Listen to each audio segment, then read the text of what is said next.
Hello there, book dragons. Welcome back. Today we're going to be talking about the First Law Trilogy by Joe Abercrombie. Here we go.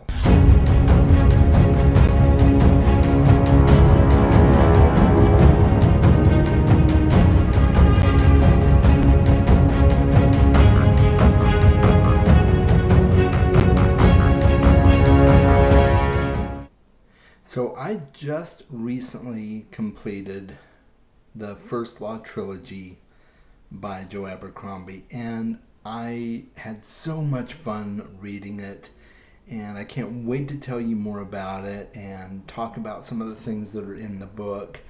But before I do, make sure that you click the like on the video if you're getting value from it, and subscribe to the channel. Do all that good stuff so that you're not missing out on my future videos, okay? And make sure you stay till the end of the video. I do have a couple of things I want to talk about once we're done, okay? And also, part of the video will be spoilers, but I'm going to save spoilers for later on in the video, and I will let you know when that happens. So if you want to click away and come back once you've read the books, you can do so, and then you can skip ahead to my final thoughts, because my final thoughts on the series won't contain any spoilers. So, but we're going to talk non-spoiler stuff right here at the beginning, so stick around. The First Law Trilogy is comprised of 3 books.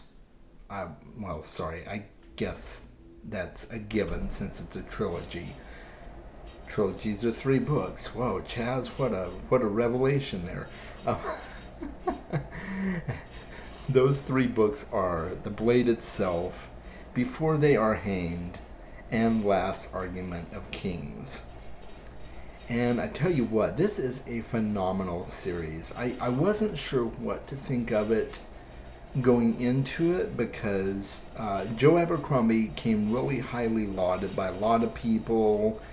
He goes by the handle Lord Grimdark, which says quite a lot already, and it is very grimdark. I'll give you that. And if you're kind of wondering what grimdark is, it takes a very dim view of humanity and life in general.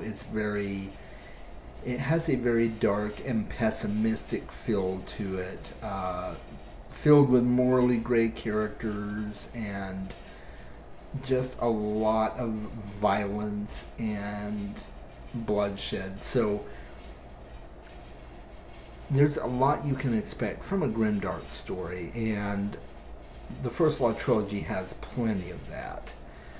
But that was not my favorite part. Well, I guess you would hope that wasn't my favorite part, all the violence and bloodshed, even though I do enjoy a good violent story, and I don't mind seeing me some people get their just desserts and die by the sword.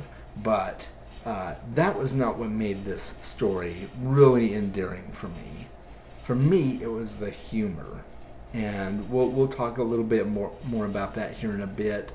But it was the humor was just really spot on, and when you have an author who can write really excellently timed humor in such a dark and dismal story, you know you've got a talented author on your hands. That being said, let's get into it. The First Law Trilogy takes place in a sort of it's almost a Renaissance era type setting. It is just before an industrial age is coming to the forefront. There's certain things that happen in the story that bespeak a coming industrial age within a few years, but nothing has happened as of yet except for just a few minor things that have been created, and inventions and things like that speak to that new era. So you've got kind of a Renaissance type of setting. there's kings and there's queens and there's princes and there's royalty, and there's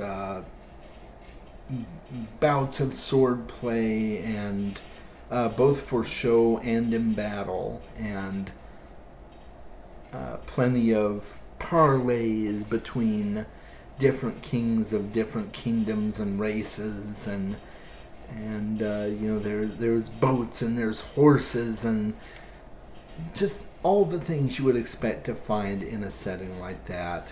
And it is a fantasy story, and there is magic, but the magic is kind of dying off. It's not nearly as powerful as it used to be back when demons first walked the earth. And so it's very minimal magic per se, but when the magic does happen, it's very powerful, very, very much at the forefront, very exciting, but it's not a large part of the story. We'll put it that way. But there are wizards, there are mages, there are weird and unique locales that were created by said wizards, and there's one particular house in the story that is a maze of wonders and frights and unusual happenings, and it's easy to lose your way in it. So it's just all these really interesting things that are happening. And you've also got this play between different kingdoms that is happening. There's the kingdom of the north trying to usurp the southern kingdom, the largest kingdom, which is Ottawa, and their capital being the Agrient. And then you've got the Gurkish Empire, which are kind of they're thought of as savages, but they are kind of an amalgamation of sorts. They assimilate other cultures into their own, so it's a very diverse culture in the world of the Gurkish. And then you've got the northern kingdoms, who are also thought to be more or less savages, and many of them show that to be true. Many of them are very savage and barbaric. So you've got all of these worlds vying for power, and there's the king of the Northmen. His name is Bethod, and he's been parading through all the different kingdoms and fighting battles and bringing kings and princes and principalities to their knees in servitude to him, and he starts off as the big bad of the story in many ways, even though the Gurkish have their big bad tendencies as well. Bethod tends to be the one that everybody looks to as the big bad, the guy who is the main nemesis of the story. And as you go along, you find out more about that and how that came to be, and you find quickly that things are not always as they seem. The plot is very straightforward, but it has a lot of mystery to it.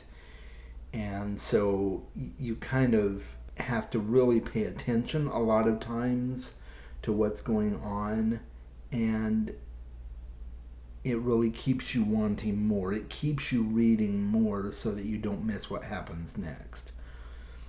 And so the plot is really well done. The world building is really good. It's not a huge scale world, but the world that is there is very well written, very well plotted out. You come to learn early on kind of where everything is, and you realize as you're traveling with different characters among the locales that I remember them talking about that nation and things like that. So it feels like a much smaller world than it actually probably is. And I think that is to its benefit. Uh, it's hard to have an extremely large world and do it justice when you're only writing 3 books in a trilogy, right? So that the world building and the plot are excellent, but I will say characters are where this series shines. My favorite character by far in this series, and you'll hear a lot of people say the same thing, is Sand Dan Glokta. Glokta is a very interesting character. He is a former war hero and master of the sword who was captured during one of the major wars against the Gurkish and kept in a Gurkish prison, and he has now come out a cripple. And from all the torturings and beatings that they subjected him to, he is now a cripple. He walks with his cane everywhere he goes in constant pain and agony. And his arch nemesis is a set of stairs. And it seems like no matter where he goes, he is faced with a set of stairs to talk to anybody in power that he needs to talk to. And so it's very comical. And I don't mean that in a mean way. It's comical because of the dialogue when he meets a set of stairs, or when he's dealing with other situations that are just thrown at him on a daily basis. He has this inner monologue that is written so well by Joe Abercrombie. He's very self-debasing. He's very cynical. It's a very cynical and pessimistic type of humor. He'll say things like, if he realizes he's skating on thin ice with his superiors, he'll say something like he's quoting a newspaper for the following day, right? Body found floating down by the docks, or man found drowned in his bathtub, and just weird stuff like that. It is just so hilarious. I found myself laughing out loud at some of the things that went on in his mind. And he's saying one thing to the person in front of him, and then in his mind he's saying something totally different and off the wall. And it is just uproarious. I was just laughing so hard, so many times at Glokta's inner monologues. And he's really the only character in the book that has an inner monologue like this. And I think it really does well to make his character stand out. So Glokta is a favorite of mine. Logan Ninefingers is another character that I just really enjoyed. He starts off the book very nonchalant, very slow-paced, very normal, and he has this saying that he says when he gets out of skirmishes. He says, still alive, as if he's amazed that he's still alive. And but he seems like this really soft-spoken, brutish type character. He's big and he's strong and he's got a lot of scars, and so he just kind of looks off to people. But there's this mystery about him that you don't find out a whole lot about till later, as you start to realize that he's a very Jekyll and Hyde type of character. And I do mean that in a very literal sense. I won't say any more because of spoilers, but you would do well to read this book just to find out more about Logan Ninefingers. He is a really interesting and fascinating character. Another favorite of mine is Baez, or however they pronounce his name. He is a older man. He is a wizard. He is one of the disciples of Juvens, who was kind of the premier wizard of his day, and he took disciples to train them in the dark arts, or in the arts anyway. And the reason the series is called The First Law is because the first law is a law regarding magic. And the first law is it is forbidden to touch the other side, or it is forbidden to touch the demonic realm. And then the second is it's forbidden to eat the flesh of men, which there are some who do, and they become powerful in a way, but they also become the Walking Dead almost, and not zombies per se, not like the Walking Dead, but they become this whole other being because they've eaten the flesh of men, and it changes them physiologically. So those are the two laws that Ooze, who was Juven's master, I believe, he set those laws in motion, and then Juvens taught his disciples, and some of his disciples went off and disobeyed the two laws and things like that. So Baez is one of the few remaining of the brothers that were trained under Juvens. And they're brothers in magic, not literally blood brothers, but they're brothers in magic. And he is one of the primary characters at the forefront in this story, because he's kind of assembling a team to join him in thwarting the forces that are threatening Adwa and threatening the city of the Agriant. And he has some ulterior motives that you don't find out till later. I won't go into that because I want you to read the book, but he definitely has some motives that he some reasons that he wants to protect the Agriant. So there's a whole lot of other things going on in the story. Those are my three favorite characters. There's plenty of other characters. There's Colum West, who is a superior in the armed forces for the capital. There's Jezzel Dan Luthar, which I can't stand Jezzel Dan Luthar in a good way, though. He's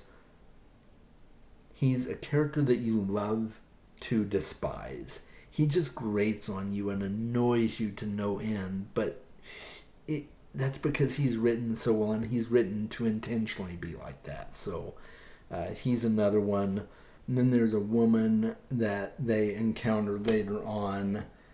I forgot her name. Last name is Maljean.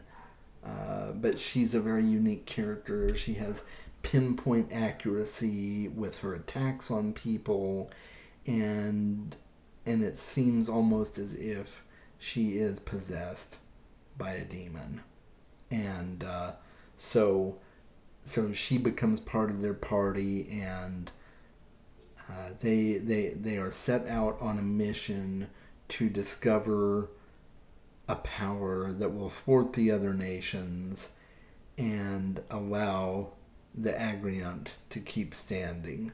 And one very interesting character that works for King Bethod is this strange creature called Fenris the Feared, and he's this giant creature who can't really feel pain, at least on his one side, and he becomes kind of a central part of the story in the last book, but he pops up in the other books as well. So just a lot of interesting characters.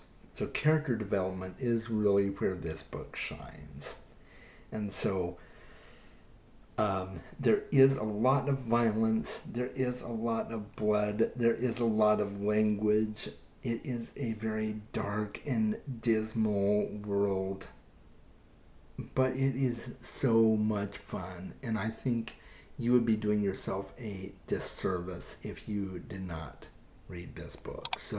Or read these books, this trilogy. So I definitely highly recommend it. Now, it is time for spoilers. So if you have not read the book series, step away for a few minutes. You will see a link in the description below that you can click to go to my final thoughts, okay? And I will give you just a minute to do so. Okay, all set? All right, so let's talk some spoilers. I thoroughly enjoyed the series overall. I thought it was really, really well done. There were some things that I was kind of disappointed in, though, I will say that. I think one of my biggest disappointments was when I got to book 3 and realized where the story was going with Jezal Dan Luthar becoming king. So early on in the story, it did seem like Bayaz was grooming Jezal for leadership. And then as we got more into book 3, into the beginning of book 3, I started to realize, oh, I see what's happening here. I think he's setting Jezal up to be the next king. And then, like a few chapters later, oh, by the way, Jezal is now the illegitimate son of the king who just died, and he is your rightful king, and yep, they set him up as king. I was kind of disappointed by that, to be perfectly honest. And I wanted to say that before I got into the stuff that I really, really enjoyed, because that was one big plot pitfall, I thought. Number one, Jezal throughout the whole story we know to have been just this idiotic and bumbling oaf, and that's what they wanted for the king. They wanted somebody they could easily manipulate, and that they wouldn't have to really do a whole lot with. They could go about their merry business, conduct business as usual with this figurehead, if you will, who doesn't really do anything. Little did they know, of course, that Jezal has this really crazy wild temper and tends to fly off the handle if he doesn't get his way, and he just kind of does his own thing. I don't think they were really prepared for that. And especially Bayaz. I thought Bayaz probably wished he had not set Jezal up to be king after all that. But that being said, that was one plot point that I thought really just kind of didn't really feel like it fit the story that well. Also, too, with the ending of the story, I was really, really kind of disappointed that we didn't have any kind of closure for Logan. I mean, I'm assuming that Logan stays alive. Maybe he pops back up in some of the other books and some of the standalones or whatever. But I was really kind of disappointed that we didn't get a solid ending for him. And you kind of had to know that some of his guys would turn on him eventually. But I don't know. I kind of felt like he went out like a chump. Just, flying off the castle wall like that and into the water below. And then the book just kind of ends. So, all that being said, though, I thought the series was really, really fascinating. One thing that I was really shocked by was all the revelations that came to light about Bayaz. The fact that he had been the one to to kill the heir to the throne. He had been the one who set up everything that transpired. He had planned for the king to die. He had planned to set Jezebel up in the king's place, and if Jezebel didn't work out, he'd find another chump to fit into it. I mean, really, the entire story was about Boaz being in control of everything and remaining in control. He's like the ultimate control freak. He has power and he knows exactly how to manipulate it to get what he wants. Really, the kingdom of Adwa is his, and he's not about to let it go. So that was an interesting revelation. I did not see that coming. But I was impressed with it, and I still really like Boaz, even though he's an absolute jerk. He's just this huge control freak and manipulator and power-hungry tyrant. I still really like Boaz. He's one of those characters that really grows on you. And I know I'm kind of going backwards in the story now from the end to the beginning, but I'm just kind of picking out things that really I think were masterfully done. So Boaz was one of those. Logan was an interesting one, and even though I didn't really like the way he ended, I really liked the unique character that he brought to the story, especially when he had his hide moments. The transition from Logan Nine Fingers to the alternate personality of the Bloody Nine was just like I was in awe of how well it was portrayed and how real it felt and how scary he actually was. I mean, putting myself in some of the others' shoes, like Pharaoh Maljean, sorry. Yeah, that's her name. I think I said Pharaoh before. I don't know why. Pharaoh Maljean.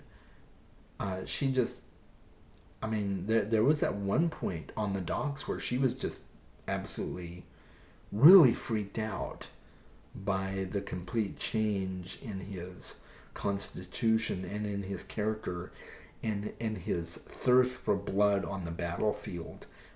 It reminded me a lot of the thrill that Dalinar was experiencing when he was under the power of that demon in the Stormlight Archive. Just the thrill of the battle and the thrill of bloodshed and fighting and things like that. That's exactly what I thought of when I was experiencing the Bloody Nine during different battles. And there were times where you hoped the Bloody Nine would finally show up, after everything had been going on and the battle was waning and Logan seemed to be on his last legs, especially in the battle with Fenris the Feared. I was just like, okay, are we going to see the Bloody Nine anytime soon?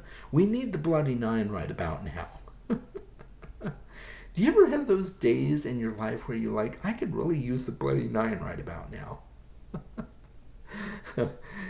Anyway, that was really, really interesting. I thought he did an extremely good job of writing Logan's character and making those transitions from Logan to the Bloody Nine. I thought it was pretty seamless. I thought it worked very, very well.